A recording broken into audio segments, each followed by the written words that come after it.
benedicite Dominus, and welcome to question 9 of the secunda secundae.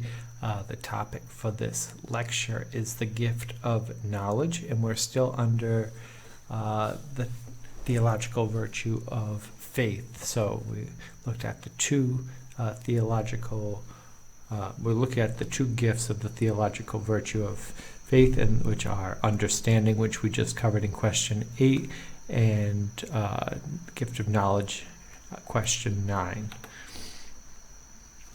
Okay, so we only have 4 articles in this one compared to much longer one with article question 8.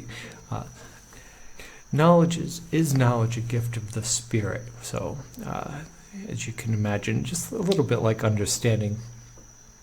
There's 2 ways of looking at it, right? You can understand things of the earth, do you understand this math problem, right? That's a typical thing. Or the understanding of the divine. So the same is true with knowledge, right? So the first step is to understand that which is being proposed as a matter of faith. So you might not know the mystery entirely, but you should know what is being proposed. So if you're a Catholic, it will be the Nicene Creed, the Apostles' Creed, right? These are what we believe, right? If you want to go into more detail, hand somebody the Catechism, right? This is very specifically, what we believe. You could say, turn to section 64, right? You can read it all. You could turn to canon law, right? That which is being proposed is clear, right? Do you understand what's being proposed to you? Secondly, is the knowledge of discernment what is believed or what is not. So it's kind of a 2-step process. So the first step is understanding, and the second is knowledge. So if you're discerning, let's say you hear Buddhism and you hear the teachings of Hinduism, and you hear the teachings of Islam and Catholic and Pentecostal, right? You have all the belief systems laid out, right? You have an understanding of the different belief systems which are being proposed. Knowledge would be how you discern and figure your way through all these different belief systems, right? Knowledge is thinking and understand. We understand now. You applied knowledge to what we understand. So this, if we're talking about maybe a scientific problem, okay, we're dealing with regular knowledge here, just like regular understanding.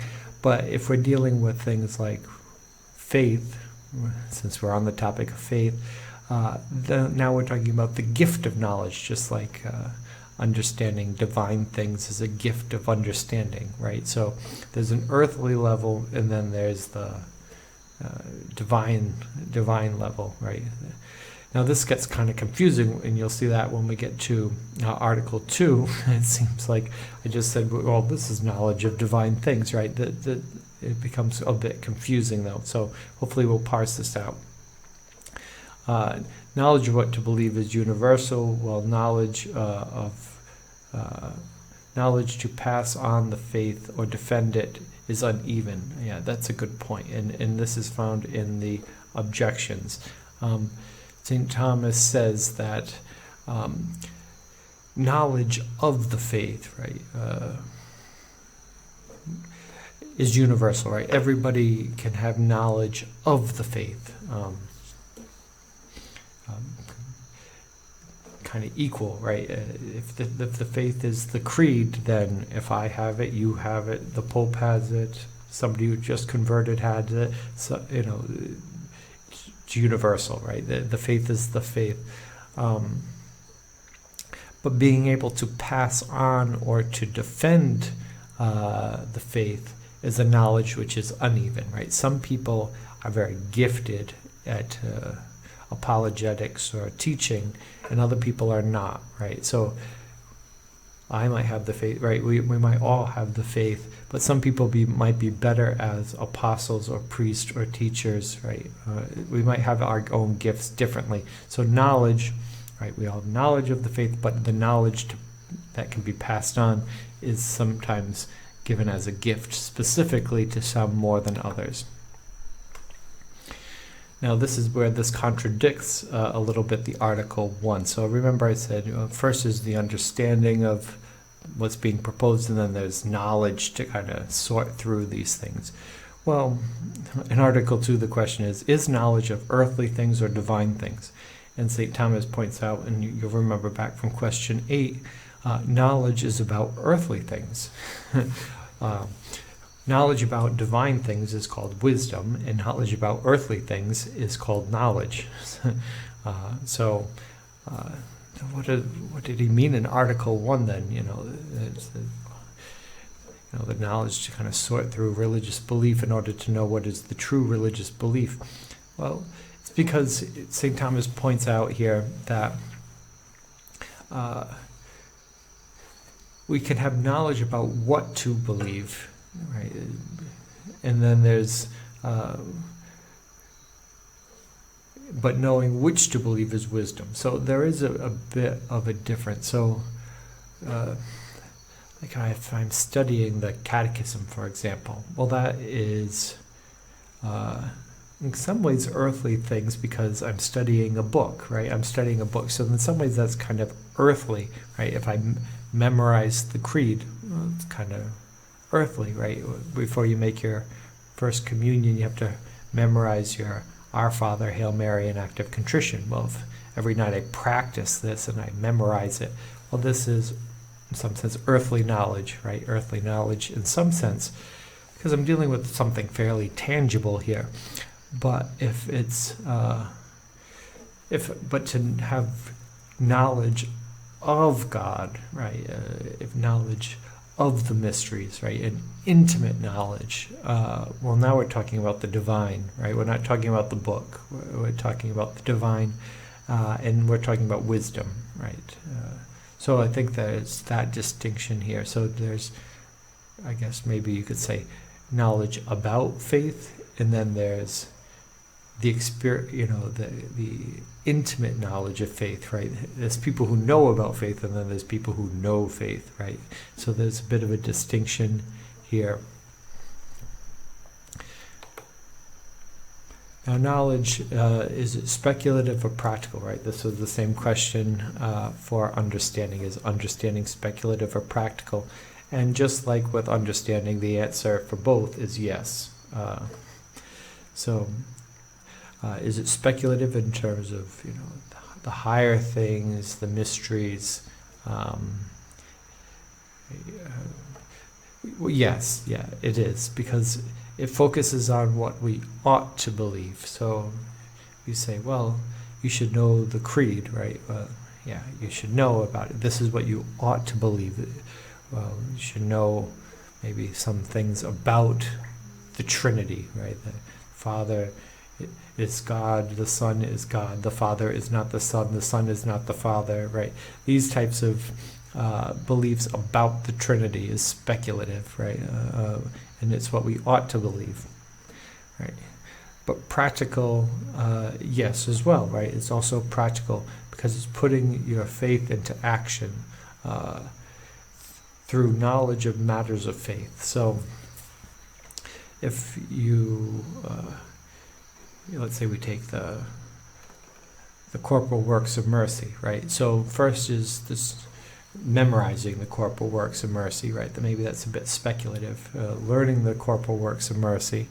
And then there is the knowledge of putting those corporal works of mercy into practice, right? So if it's going to be feeding the hungry, well, you have to have some practical knowledge to do that. You have to raise money and get the materials and make the food and then bring the food to the people who you're going to feed, right? So these are practical elements, right? You can see how one is speculative, right? You don't have to leave your chair to do speculative things, but to do practical things, you have to get up and do something, right? It's a practical element to knowledge as well. And now the last piece, this is very short, only 4 articles. Is knowledge connected with the Beatitude, blessed are those who mourn? So this one's a bit of a stretch. Sometimes when St. Thomas is comparing the virtues to the 10 Commandments or the Beatitudes or something like this, sometimes he's just going in order down the Beatitudes, and whatever virtue comes next, that's what Beatitude or what of the 10 Commandments he connects it to. And not entirely sure if he's not doing that here. He does make a good argument, though, and his argument is sorrow for sin is the fruit of mourning, right? So what is the thing that we truly mourn over, right? Blessed are those who mourn. Often we think somebody who died, right? These are things we think about. But if we kind of think theologically about it, what do we mourn over? Well, we mourn over our sin, right? And even in terms of people, dying isn't death as a result of sin, right? So even death is dealing with the mourning over sin. So we're dealing with something kind of earthly when we're talking about mourning and earthliness and worldliness and sinfulness, right? So knowledge forms right judgment about created things, right? Because knowledge is about created things rather than divine things. If we have knowledge about the created things and we have right judgment about them, right? Put our money in our right order, we put our owning a house, having a car, having a job, all these worldly things, if we put them in the right order towards the good, then that's good, right? It deals with virtue in a good way, but it's we're dealing with created things, right? Putting created things in right order. Well, this deals with, why do we mourn sinfulness? Why are we sinful? Disorder, right? We're putting things in the wrong order, which is sin. So it's kind of sorry if it sounds convoluted. In my mind, it is a little bit still convoluted, but you can see earthly things cause pain and suffering when we put them out of order. Mourning helps us realize the disorder we've created. So knowledge of putting things in the right order helps us to mourn the wrong we did, but hopefully move towards the right? So again, a bit circular, so that one's a bit tough. But I think sometimes that happens when, St. Thomas is trying to find a beatitude for each of the gifts of the Spirit, and not to say they weren't created that way, but that's not, sometimes they're a bit of a stretch. So in conclusion, knowledge is a gift of the Holy Spirit. Knowledge is about earthly things, right? Wisdom is about the divine, but sometimes knowledge can still be about divine things, right? But it's about rather than an intimate knowledge of. Knowledge is speculative and practical, right? Memorizing your catechism is somewhat speculative, and then feeding the hungry is practical, right? And both require knowledge. Knowledge relates to the beatitude of blessed are those who mourn, because you're talking about putting created things in proper orders, right? And when you don't, it creates sorrow, and proper knowledge puts it in the right order. Okay, so I hope that helps. It's kind of the last one that we're dealing with, the gifts, and next we are moving on to the vices, which are in some ways more fun, right? Next we're talking about unbelief. Now that has a bit of a hook in it. That one's more interesting in some ways. So I hope you enjoy it.